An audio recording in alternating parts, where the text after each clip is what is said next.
Betting వల్ల ఒక అందమైన కుటుంబం ఎలా సంతోషాన్ని కోల్పోయారో ఈ కథలో వినండి. ఒక చిన్న గ్రామంలో పచ్చని పొలాల మధ్య ఒక చిన్న ఇల్లు. అమ్మ లక్ష్మి స్కూల్ టీచర్గా పనిచేస్తుంది. నాన్న రామయ్య రైతు. సూర్యోదయంతో పొలంలోకి వెళ్ళి సాయంత్రం చేతిలో కొన్ని కూరగాయలతో ఇంటికి వస్తాడు. వినోద్ కాలేజీలో చదువుతున్న ఓ అబ్బాయి. అతనికి ఒక చెల్లి కూడా ఉంది. చెల్లి పేరు ఉషా, ఇంకా స్కూల్లోనే ఉంది. చిన్న చిన్న కళలతో నిండిన ఆమె కళ్ళు ఎప్పుడూ మెరుస్తాయి.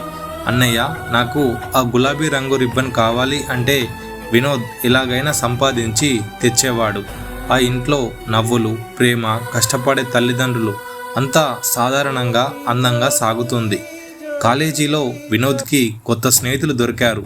వాళ్ళు ఫోన్లో ఏదో ఆడుతూ ఇది సులభంగా డబ్బు సంపాదించే మార్గం అని చెప్పారు. ఆన్లైన్ బెట్టింగ్ గురించి వినోద్ మొదటిసారి విన్నాడు. ఒక గేమ్ ఆడితే నీ చెల్లికి కొత్త బొమ్మ కొనొచ్చు అని స్నేహితుడు రమేష్ చెప్పాడు. వినోద్ ఆలోచించాడు. ఉషా మొహంలో చిరునవ్వు కోసం ఏం చేయడానికైనా సిద్ధపడ్డాడు వినోద్. ఆ రోజు రాత్రి తన జేబులోని 500 రూపాయలతో మొదటి బెట్ వేశాడు. అదృష్టం కలిసొచ్చింది. 1000 రూపాయలు వచ్చాయి. ఆ డబ్బుతో ఉషాకి బొమ్మ, అమ్మకి చీర కొన్నాడు. ఇంట్లో అందరూ సంతోషించారు. కానీ ఆ డబ్బు ఎలా వచ్చిందో ఎవరికీ తెలియదు. ఈ విషయాన్ని వాళ్ళ అమ్మ లక్ష్మి గమనించింది. వినోద్ రాత్రులు నిద్రపోవడం లేదు. ఉదయం బద్ధకంగా లేస్తున్నాడు. ఏం జరుగుతోంది వినోద్ అని అడిగింది. చదువు ఒత్తిడి అమ్మ అని సమాధానం చెప్పాడు. కానీ రామయ్యకు అనుమానం వచ్చింది. పొలంలో పనిచేసే వినోద్ ఇప్పుడు ఏ పని చేయడం లేదు. ఒకరోజు వినోద్ ఫోన్లో ఏదో ఆట ఆడుతూ కనిపించాడు. ఇది ఏంటి అని రామయ్య అడిగాడు. ఫ్రెండ్స్తో గేమ్ నాన్న అని వినోద్ అబద్ధం చెప్పాడు. ఆ రోజు నుండి ఇంట్లో నిశ్శబ్దం పెరిగింది. వినోద్ డబ్బు కోసం స్నేహితుల దగ్గర అప్పు తీసుకోవడం మొదలుపెట్టాడు. ఒక్క గేమ్ గెలిస్తే అంతా తిరిగి ఇచ్చేస్తా అని అనుకున్నాడు. కానీ గెలుపు రాక అప్పులు పెరిగాయి. ఒకరోజు రమేష్ వచ్చి నీకు ఇచ్చిన 10,000 రూపాయలు ఎప్పుడిస్తావు అని అడిగాడు. వినోద్ భయపడ్డాడు. ఇంట్లో ఎవరికీ చెప్పలేదు. ఆ రాత్రి అమ్మ దగ్గర 5,000 రూపాయలు దొంగతనం చేశాడు. ఆ డబ్బు కూడా బెట్టింగ్లో పోయింది. ఉషాకి అన్నయ్య మారిపోయాడని అర్థమైంది. అన్నయ్య, నాకు కొత్త పుస్తకం కావాలి అని అడిగింది వాళ్ళ చెల్ల ఉష. నీకు ఎప్పుడు ఏదో కావాలి అని విసుగ్గా అన్నాడు వినోద్. ఉష నిశ్శబ్దంగా గదిలోకి వెళ్ళి ఏడ్చింది. ఆమె చిన్న కలలు, కొత్త రిబ్బన్, బొమ్మ, పుస్తకం అన్నీ ఆగిపోయాయి. ఒకరోజు ఆమె పాత బొమ్మను చూస్తూ అన్నయ్య మళ్ళీ ఎప్పుడు నవ్వుతాడు అని గుండెల్లో అనుకుంది. లక్ష్మి డబ్బు పోయిన విషయం గుర్తించింది. వినోద్, నీవు తీసుకున్నావా అని అడిగింది. వినోద్ కాదనలేదు, ఒప్పుకోలేదు. రామయ్య కోపంతో నీవు ఏం చేస్తున్నావో చెప్పు అని అరిచాడు. ఆ రోజు ఇంట్లో మొదటిసారి వినోద్ మీద రామయ్య చేయి చేసుకున్నాడు. ఉషా గదిలో దాక్కొని చెవులు మూసుకొని ఏడ్చింది. ఆ ఇంట్లో ప్రేమ స్థానంలో గొడవలు జరుగుతున్నాయి. అప్పులు తీర్చడానికి వినోద్ రామయ్య దగ్గర పొలం అమ్మమని అడిగాడు.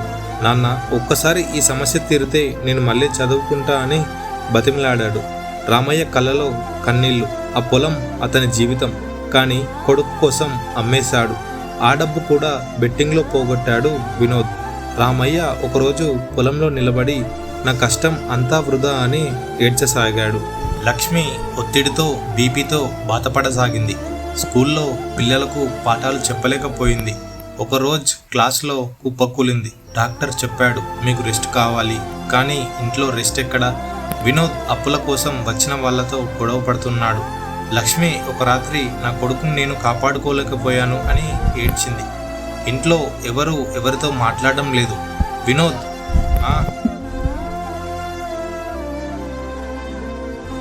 ఇంట్లో ఎవరితో మాట్లాడడం లేదు.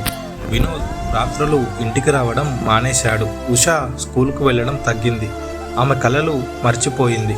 రామయ్య పొలం లేక ఇంట్లోనే కూర్చొని గతాన్ని తలుచుకుంటున్నాడు. లక్ష్మి మందులతో బ్రతుకుతుంది. ఒకరోజు ఉషా పాత రిబ్బన్ని చూస్తూ అన్నయ్య, నీవు ఎక్కడున్నావు అని గుండెల్లో బాధతో ఏడ్చింది. ఆ ఇల్లు ఇప్పుడు శ్మశానంలా మారింది. ప్రేమ, నవ్వులు, కలలు అన్నీ ఆన్లైన్ బెట్టింగ్లో కాలిపోయాయి. వినోద్ అప్పుల ఒత్తిడి భరించలేక ఇంటిని వదిలేశాడు.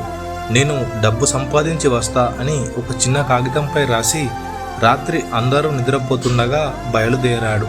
ఉష ఉదయం ఆ కాగితం చూసి అన్నయ్య ఎక్కడికి వెళ్ళాడు అని ఏడ్చింది.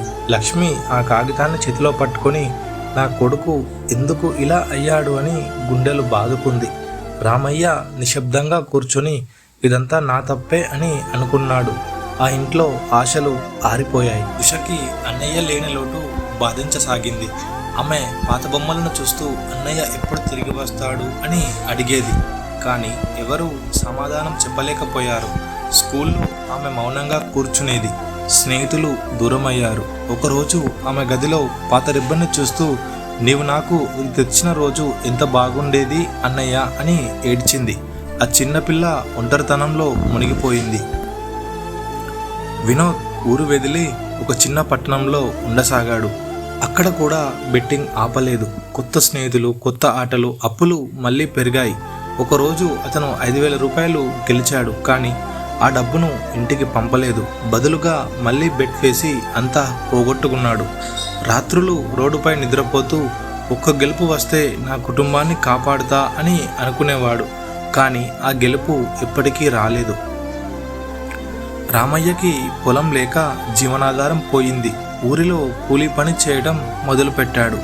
ఒకప్పుడు గర్వంగా నడిచిన ఆ రైతు ఇప్పుడు తల వంచుకొని నడుస్తున్నాడు. ఒకరోజు పని చేస్తూ కింద పడిపోయాడు. ఆరోగ్యం క్షీణించింది. నా కొడుకు వల్ల ఇదంతా జరిగింది అని ఆ రాత్రి లక్ష్మితో చెప్పి ఏడ్చాడు.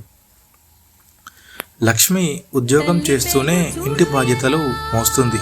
కానీ ఆమె ఆరోగ్యం రోజు రోజుకి క్షీణిస్తుంది. ఒకరోజు స్కూల్లో పిల్లలు మేడం మీ కొడుకు ఎక్కడున్నాడు అని అడిగారు. లక్ష్మి మాట్లాడలేక కళ్ళలో నీళ్లు పెట్టుకొని ఇంటికి వచ్చింది. ఆ రాత్రి ఆమె దేవుడి దగ్గర నా కొడుకును తిరిగి ఇంటికి వచ్చేలా చెయ్యి, లేకుంటే నా ప్రాణమైనా తీసుకో అని దేవుడితో చెప్పుకుంటూ ఏడ్చింది. వినోద్ అప్పులు తీర్చలేక ఊరిలోని రౌడీల చేతికి చిక్కాడు. డబ్బు ఇవ్వకపోతే చంపేస్తామని బెదిరించారు. ఒకరోజు వాళ్ళు వినోద్ని కొట్టారు. అతని ముఖంలో రక్తం, కళ్ళలో భయం. నాకు ఒక్కరోజు గడువు ఇవ్వండి అని బతిమలాడాడు. ఆ రాత్రి అతను చెరువు దగ్గర కూర్చొని నా జీవితం ఎందుకు ఇలా అయ్యింది అని ఆలోచిస్తూ ఏడ్చసాగాడు. ఉషకు అన్నయ్య లేని బాధ శారీరకంగా కనిపించసాగింది. ఆమె తినడం మానేసింది, బలహీనంగా మారింది. ఒకరోజు స్కూల్లో మూర్ఛపోయింది. డాక్టర్ చెప్పాడు ఈ పిల్లకి టెన్షన్ ఎక్కువైంది. లక్ష్మి ఆమెను ఇంటికి తీసుకువచ్చి నీ అన్నయ్య తిరిగి వస్తాడు అని ఓదార్చింది. కానీ ఉషా కళ్ళలో ఆశ లేదు. ఆమె చిన్న గుండెలో అన్నయ్య జ్ఞాపకాలే మిగిలిపోయాయి. అప్పులు, ఆరోగ్య ఖర్చుల కోసం లక్ష్మీ రామయ్యలు ఇంటిని అమ్మేశారు. ఒకప్పుడు నవ్వులతో నిండిన ఆ ఇల్లు ఇప్పుడు ఖాళీగా మారింది. వాళ్ళు ఒక చిన్న అద్దె గదిలోకి మారారు. రామయ్య తన ఇంటి గోడలను చూస్తూ ఇక్కడ వినోద్ చిన్నప్పుడు ఆడుకునేవాడు అని గుర్తు చేసుకొని మరీ ఏడ్చాడు. ఆ గదిలో కూర్చొని అన్నయ్య ఎప్పుడూ రాడా అని అడిగింది. ఆ ప్రశ్నకు వాళ్ళ అమ్మ దగ్గర ఆన్సర్ లేదు. వినోద్కు రౌడీలు గడువు ఇచ్చిన రోజు రానే వచ్చింది. అతను డబ్బు సంపాదించలేకపోయాడు. రాత్రి చెరువు దగ్గర కూర్చొని నా కుటుంబాన్ని నేనే నాశనం చేశాను అని ఏడ్చాడు. ఆ రాత్రి వినోద్ ఆ చెరువులో దూకి చనిపోయాడు. ఆ నీళ్లు అతని జీవితాన్ని, అతని తప్పులను ముంచేశాయి. వినోద్ మరణ వార్త ఇంటికి చేరింది. లక్ష్మి ఆ మరణ వార్త విని గుండెపోటుతో కుప్పకూలింది. వినోద్ మరణ వార్త ఇంటికి చేరింది. లక్ష్మి ఆ వార్త విని గుండెపోటుతో కుప్పకూలింది. ఆమె ప్రాణము పోయింది. రామయ్య తన కొడుకు, తన భార్య మరణాలు భరించలేక ఒకరోజు అద్దె గదిలో ఉరివేసుకున్నాడు. ఉషా మాత్రం ఒంటరిగా మిగిలింది.